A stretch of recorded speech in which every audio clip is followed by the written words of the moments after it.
40 minutes.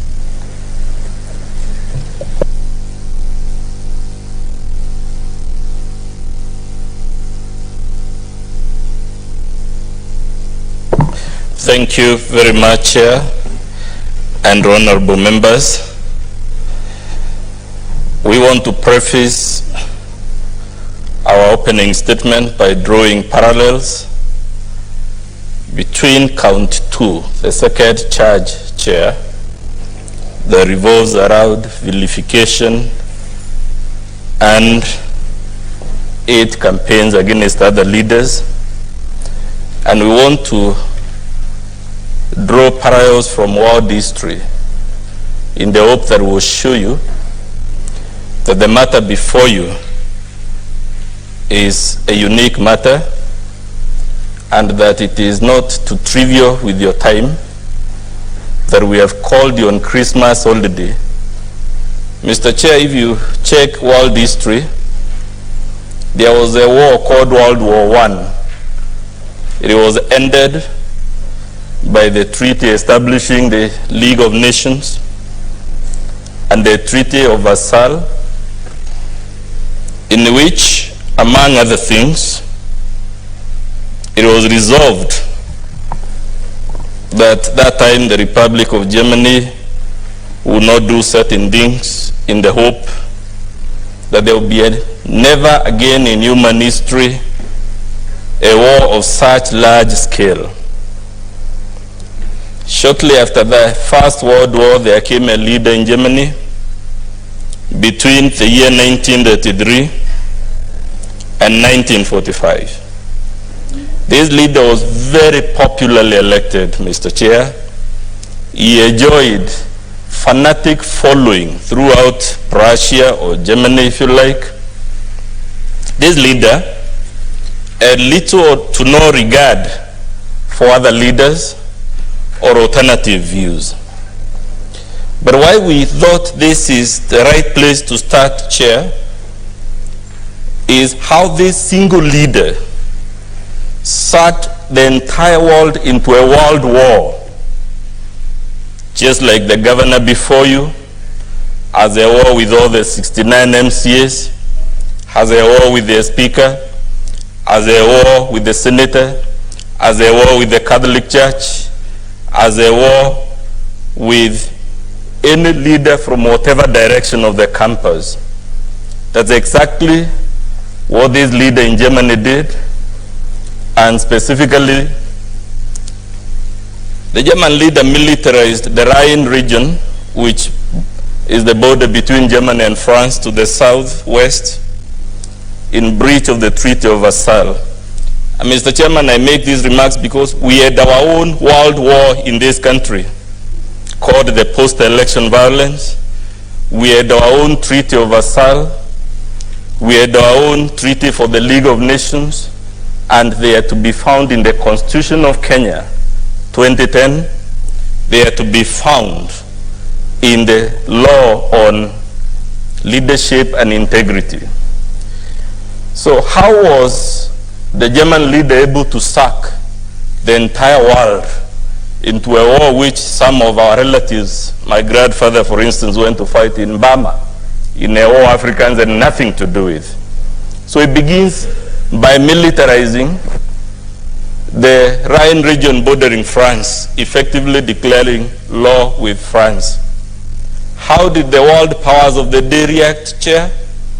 They said, let's make peace. Let it militarize, never mind it's unlawful, but we don't want war, we want peace. Because we are making this knowing you'll be told, let the MCAs go back to Meru and make peace with their governor. No sooner had he invaded or the militarized the Rhine region, then he invaded and annexed a country called Austria to the south, contrary to the Treaty of Versailles that forbade the union of Germany and Austria. So he is at war in the southwest with the France, he is at war to the south with Austria. What does he do to the east, Chair? There was a small region in Czechoslovakia that he says has a few people who speak Germany. So he asks that Germany be allowed to annex that part. And of course, this was an act of aggression. The Chamberlain in the UK, the American president, and the other people who would have stopped these gradual invasions decide, let him have that part. We want peace for our lifetime. In fact, the policy, those who have read history, was called the policy of appeasement. Let's make peace. If this leader wants this region, let him have it. So he was given that region in peace. What does he do after that small region is invaded? He occupies and invades the entire of Czechoslovakia. What does he do in the northeast? He says there is a region in Poland which is on the northeastern border, and it is some few people who speak German. Therefore, it should be allowed to annex it to Germany. Again, this was an act of war against Poland. Prime Minister Chamberlain, Delano Roosevelt across the Atlantic, they are all deliberating on all these expansion and acts of war. And then they said, pursuant to the peace policy, let him have the small portion. Then what does he do after he gets that portion in peace? He invades and occupies the entire of Poland. Then, so far he has occupied France, Czechoslovakia, Austria. He had the UK now to invade. He discovers that he has to cross France through the English Channel to occupy the UK. Unfortunately, he didn't have a military, and specifically a navy, capable of beating the British military. So he decides he will overwhelm the UK through aerial bombardments. He's at war with the UK. Then as all this is happening, Joseph Stalin of the USSR decides, like everyone else, this guy is out to occupy the whole of Europe and to declare war against everyone. Let's make a peace treaty with him. And actually, the USSR signed a non-aggression treaty with his leader from Germany. And they sat on their laurels knowing that unless everyone else who was receiving a beating, they could relax because they had a peace treaty with Germany. What does Hitler do? Soon after signing the treaty, he declares war on the USSR and occupies the USSR all the way to Stalingrad, all the way to Moscow. Again, the world is watching and saying, we should not beat the bullet and remove this leader from power. Let's make peace with him.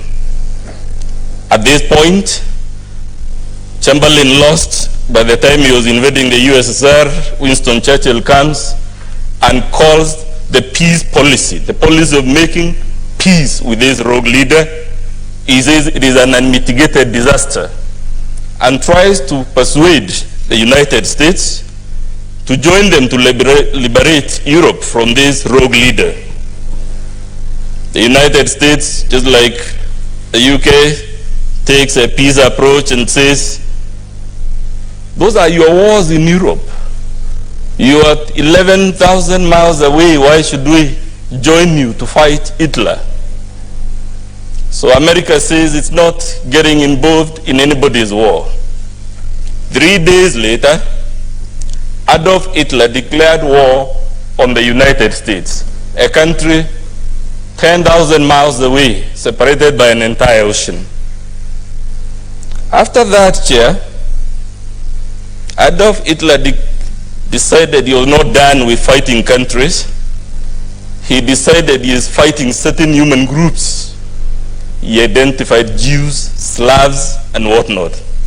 And to cut it short, by the time this rogue and untamed leader was done, the entire world from Japan to Australia to Africa to Americas was in a war created by one person, one leader, in what initially appears like small individual acts of aggression. None of them in isolation looked serious. And because of the policy of appeasement, by the time he was done, 50 million people were dead across the world. We are here, Chair, to hope to persuade you, based on the evidence we'll give you, that unless you help Meru County to tame this untamed leader who is at war, just like Adolf Hitler, in all directions of the campus, who is at war with everyone, both real and imaginary, Chair, it will be an unmitigated disaster, to borrow the words of Winston Churchill. The motion before you, Chair, revolves around gross violations of the Constitution, gross violations of various county and national laws, abuse of office, and gross misconduct. It raises in total, although the counts are clustered, there are 6 main counts here, and when we listened, under each count, there are several specific allegations arranged thematically under 6 clusters. When you do your count, Chair, you will note the motion raises 62 violations, 6-2, of the Constitution and laws of Kenya, all committed within the remarkably short period of 64 days between 6th of September and 9th of November. So, Chair, you have an untamed governor who on average grossly violates the Constitution at least once per day. It must count for something, Chair. This motion was placed before the Assembly on the 14th of December. After listening to the evidence, Chair, there were 67 out of 69 members in the Assembly, and all of them voted to impeach the governor. The score was 67-0. When we get there, Chair, we'll be telling you that must count for something. Why must it count for something, Chair? The governor will try to persuade you that there is a gender dimension, and the question will ask and the Senate if that is true. Why did all the 23 female members of the Assembly vote to impeach her? We will invite you, Chair, to note when we get there that the governor was invited to respond to the allegations against her, and the invitation is at page 51 and 53. Rather, it is in our volume 3, page 49. And she did not, Chair, avail herself of that opportunity. To the extent that she did not take the opportunity to exonerate herself before the Assembly, we'll be urging you when we get there that it is trivial for her now to come before this Senate and tell you 1,000 ifs and buts. Chair, the allegations were read under the first thematic category of the violations. We will note you to note under the first charge there are 19 violations. Under the second charge there are 30 gross violations. Under the third charge, Chair, which is at ground 13, there are 4 gross violations. We will note you to note under the fourth cluster there are 3 gross violations, and under the final cluster of the charges against her there are 6 gross violations, making it the total of 62 that I alluded to. We will be presenting evidence, Chair, in the form of oral testimonies by the mover of the motion, called Dennis Kiogora, by one of the MCAs called Mutembei Vili, by a woman MCA called Lucy Mukaria, and a Catholic priest by the name Elias Kinoti. We will be relying on the motion itself and the annexes to it to show these violations, Chair. We will be playing before you the video clips that were submitted to the Senate and the County Assembly showing evidence of the violations, and of course, pursuant to your rules, we have filed witness statements that we rely upon. And in short, Chair, from the record you note, we have filed 5 bound volumes of documents that we'll be referring to show these violations. Chair, when we reflected on this matter, sometimes it is easy to be caught in the legalese, in the legal fine print, and to miss the big picture. We suggest, even as we must confront the legalese, even as we must confront the evidence and its merits and demerits, these are the overarching questions we suggest you will have to reflect upon.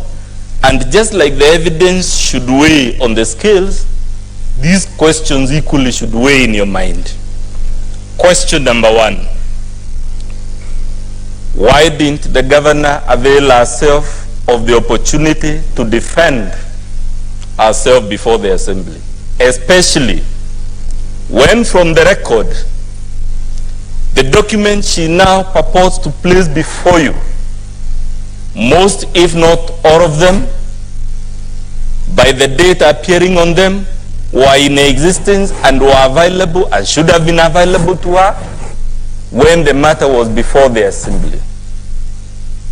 Chair, the second question would be, would it be fair for anyone to argue or conclude that given all these fights with countless people, some of them not even in the county government, is it really possible that there is no fundamental problem with the governor on trial, and the problem instead lies with all these other people, the MCAs, the MPs in Meru, the senator for Meru, the cabinet secretary, the Catholic Church, the cartels, the corrupt? She has just too many people. She has waged constant wars. Is it really possible, can we fairly say, that the problem lies somewhere but not with the governor? We will ask you to reflect on that in your minds. We'll be asking you, is it possible, and of course we know the Senate must make its own independent decision, and this is not an insult to the Senate, but is it possible that all these MCAs are misguided and what they have is misconceived? They don't know what is a gross violation of the law. They have imagined all these things. They actually didn't take place. We will ask you very humbly to reflect on that. The governor will come and tell you, because she has done so in paragraph 24 of our affidavit, that it is too early in the day for us to be bothering the Senate with an impeachment motion less than 3 months after a general election. Chair will be telling you that, one, our constitution does not know this idea of temporary impunity, that there is a period following the general election in which governors have a blank check to do whatever heinous crime or misdemeanor they fancy, because during that period, shortly after the election, the constitution is suspended. But we'll also be urging you, Chair, that is exactly what informed the appeasement policy with that of Hitler. Chamberlain was saying, we just had the First World War. We just need peace for our lifetime. Let it be for now. We'll be urging you, Chair, to consider whether indeed, given the gravity of the evidence we placed before you, whether we actually haven't taken too long to come before the Senate. And our case will be that it is not too early. We have actually taken too long. We would have arrived much earlier had the initial process not been quashed at the High Court of Kenya through for purely procedural grounds.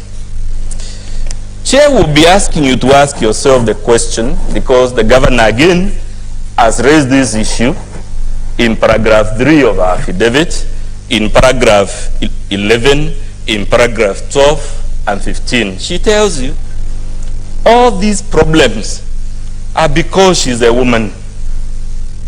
You know, if she wasn't a woman, she will not be subjected to all these problems. Chair will be inviting you to ask yourself, if that were true, how come all the women MCAs voted to impeach her? She cannot be the only woman in the government of Meru who understands gender issues. She will try to tell you, Chair, that forget this motion and the 62 allegations. She will tell you that's language used in our affidavit, that is about the Ward Development Fund. That's why the MCAs have collected all this litany of accusations against her.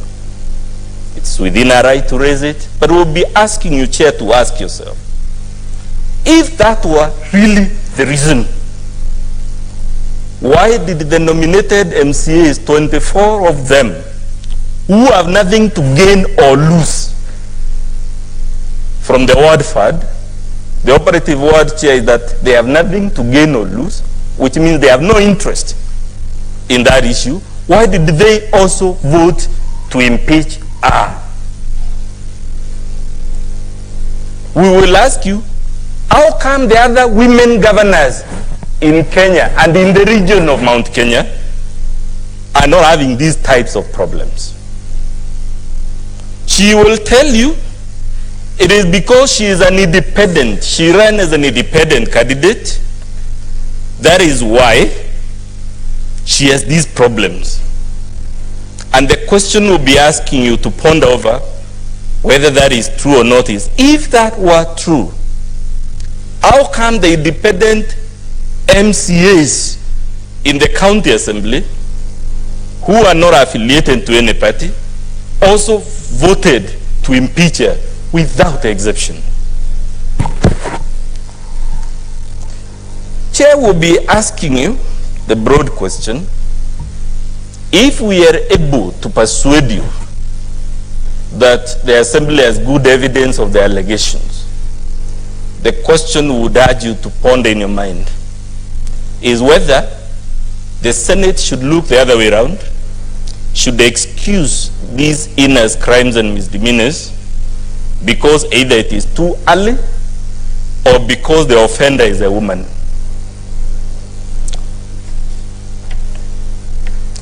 Chair will be asking you to ask yourself, based on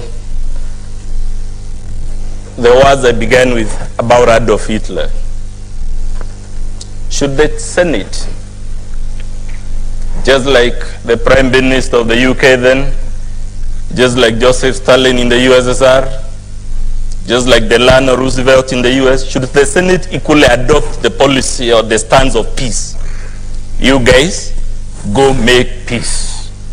It is too early in the day, and our submission when we get there, Chair, is we are dealing with the megalomaniac of the type that was ruling Germany between 1933 and 1945, who is at war with everybody in all the four corners, all the four main directions of the campus. I know Chair is consulting. I don't know whether I should proceed, Chair. Okay. Chair, I noted you were consulting, so I didn't know whether to proceed. From my profession, if you see the judge consulting, you pause. Yeah, it's good you paused, eh? Yes. And you are free to make your statement. Yes. But be careful. Yes. About the words you use. I'm guided, Chair. Yeah, words like megalomania, you've quoted enough from Hitler. Make your case. I'm guided, Chair. Thank you very much for that guidance.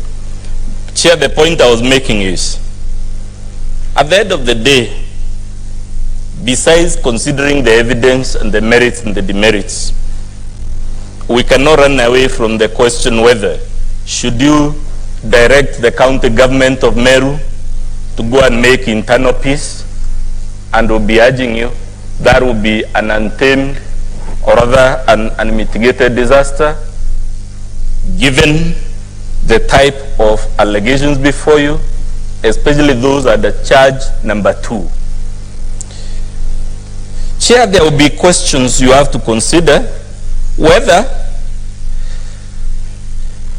impeachment is counter-democratic. Because the governor will come and tell you from our affidavit, the assembly is trying to reverse the will of the people. When we get there, Chair, we invite you to note, just like the Supreme Court has noted while upholding this Senate's decision to impeach the governor of Nairobi, that there is nothing undemocratic about impeachment. On the contrary, impeachment is a constitutionally ordained safeguard for dealing with what we would call the aberrations of democracy. They say, Chair, democracy is the best form of government, except that there is no other. And when we get there, we'll be showing you democracy actually sometimes produces aberrations, counterintuitive results. And the makers of our constitution, being conscious of the possibility of democracy giving you. I know the Chair is consulting against you, so I don't know that my time will be stopped, Chair, when they... So, Chair, will be inviting you to note. You will have an extra 2 minutes. Much obliged, Chair. We'll be hoping to show you that, one, the claim that asking you to impeach is counter-democratic and it is overturning the will of the people is not correct for several reasons. One of them is that impeachment is a constitutionally ordained mechanism for dealing with leaders of the type we have brought before you. We'll be telling you the claim that the governor was vastly elected, the exact language she has used to support that argument is that she was elected by a vast majority, is not correct. When we get there, we'll show you actually she was not even elected by a majority in the first place, leave alone a vast majority, because she was only elected by 41% of the persons that turned up at the ballot. Chair, she would also try to ask you to read. We have taken the liberty to bring to you both a public participation report and the raw memoranda submitted from all over the county. And we'll urge you, when you read them, you will actually find it is not correct to suggest that impeaching this particular governor will be counter-democratic or a reversion of the will of the people.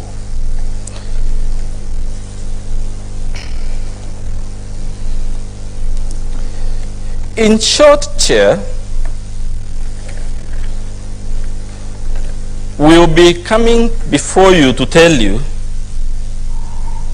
that Meru is in crisis. And this crisis, if led to fester on, especially under a thinking of appeasement, a thinking of it's too early, a thinking of gender, we do not know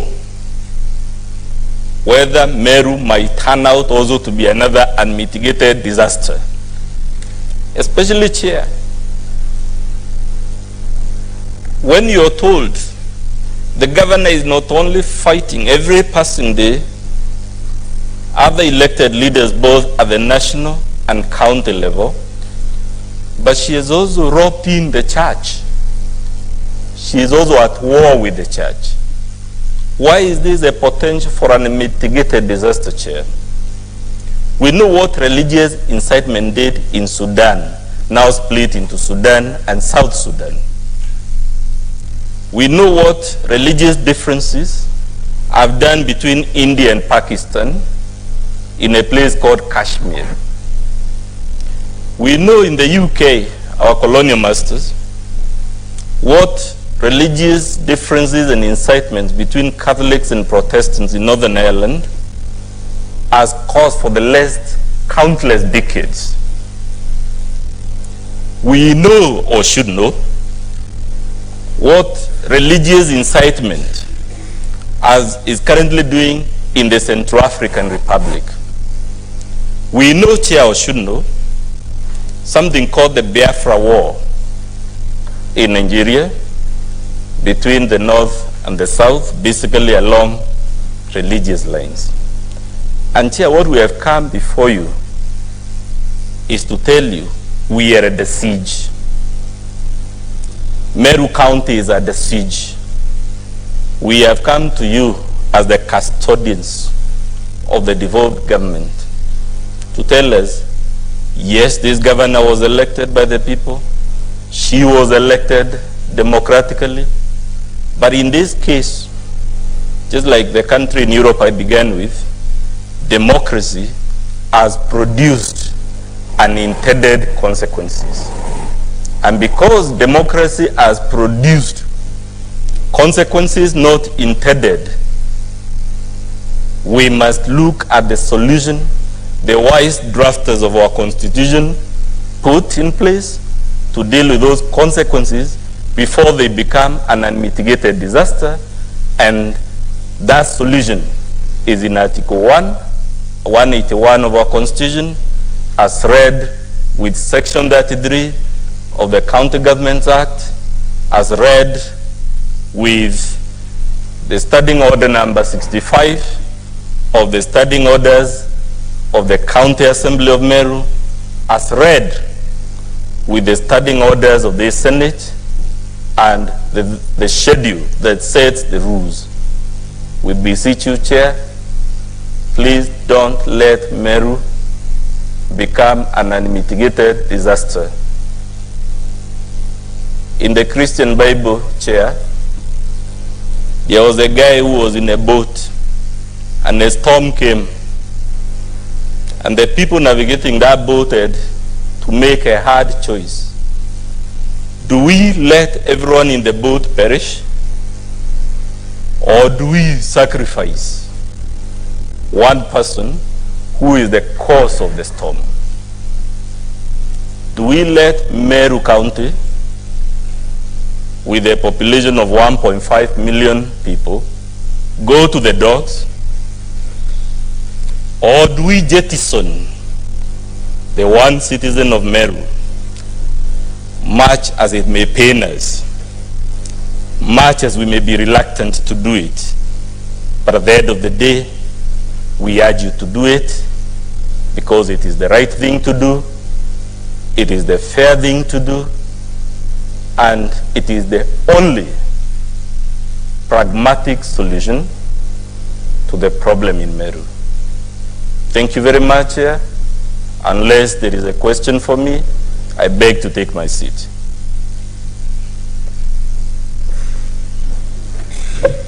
Thank you very much. Senators, I don't know whether you intend to comment anything on the statement. I don't think so. We just let it hang. Yes, Senator Fanarobi.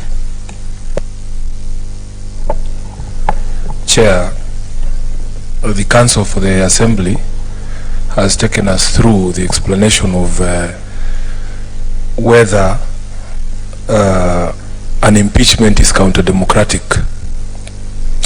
I would want him to also address the question of whether a discharge of the governor from all the accusations that have been made here, if they are disproved, or whether if the threshold is not met, if that would also be counter-democratic in his view.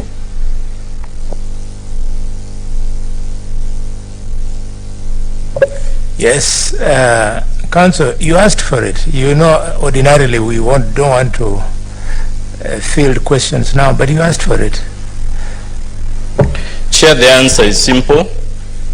The Senate is within its right, after hearing the evidence, to either confirm or dismiss the case. Therefore, there will be nothing counter-democratic in the Senate discharging its power one way or the other, because we didn't come here having assumed we must win our case. It must be taken that the person reposed of the ultimate power is the Senate, and the Constitution has empowered Senate to make that decision. Therefore, there is nothing counter-democratic to it. The only disclaimer is that even as I make that, is the question I asked.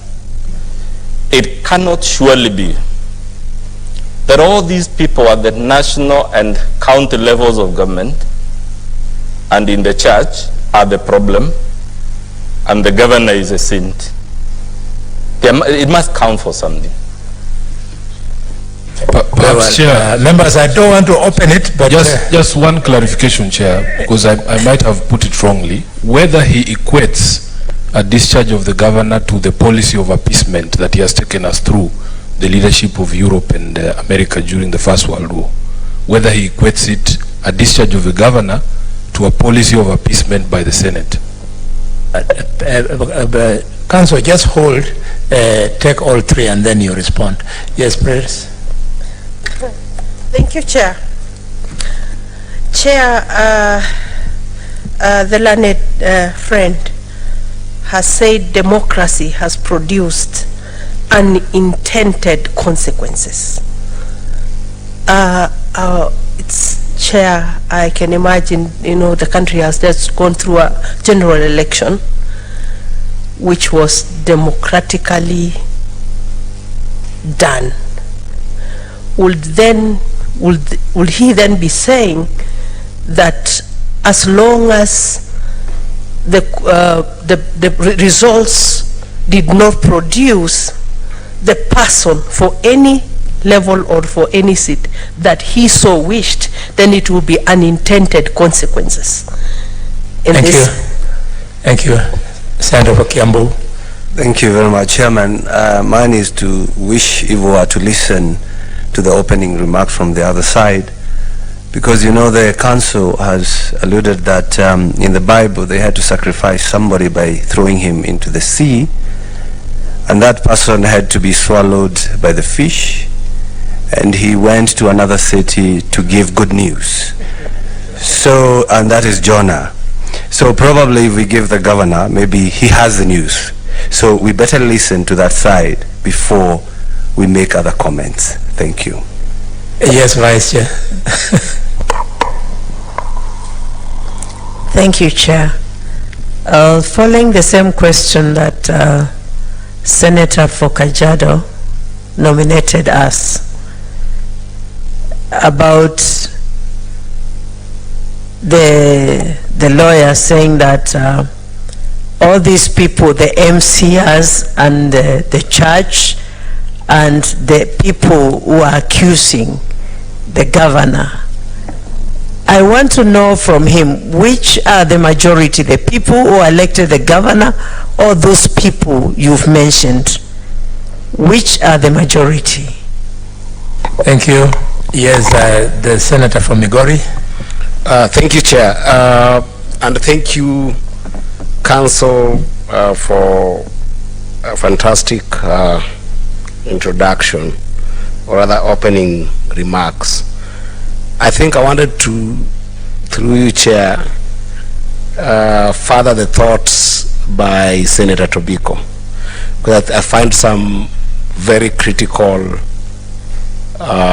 aspects of it with regards to what we are about to further hear from the council here, which is the notion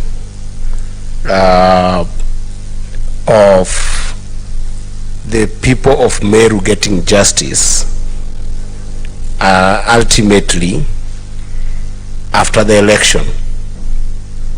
The council has said that democracy has led to unintended consequences.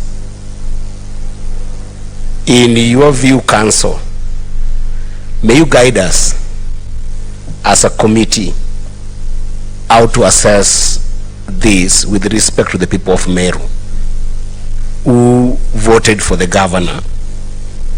How does this committee assess what you have termed as unintended consequences with respect to the people of Meru who are today probably suspending all their activities that could amount to a GDP of over 1 billion or 2 billion watching these proceedings? Please guide the committee on that particular statement. Thank you. One last question. Yes, Perez. One very last. Chair, I also wanted the learned friend to tell us if he's aware that the Kenyan electoral system is first past the post. When he says that it's only 41% who voted for the governor. The Kenyan system is simple majority, even if it is one person past the post. Can he tell us if he knows that? Thank you. Edwin, you had something to follow? Sifuna? That's okay. Very well. So, Council, those are, just be seated. Council, be seated. Yes, yes. Those are not light questions. Just like you prepared your statement, also prepare to respond on everything in a considered manner. So we will protect you. The counsel for the governor is going to also make his opening statement. Meanwhile, you can choose to respond to us now at the right time when you are prosecuting your case. We will protect you, don't worry. I know members are very sharp when you tell them about the law of, the unintended consequences. I was thinking you are saying it with a light touch, a question of language, the law of unintended consequences. The farmer plants on his farm hybrid maize, the neighboring farm plants kienyeji, which is purple in color, and the guy with the farm of hybrid then harvests maize which is not purely hybrid. The guy of the farm who planted hybrid did not intend to have that consequence. It was unintended. I thought it was light touch, but you asked for it. You will have to lie in that bed yourself. Governor, you are now invited.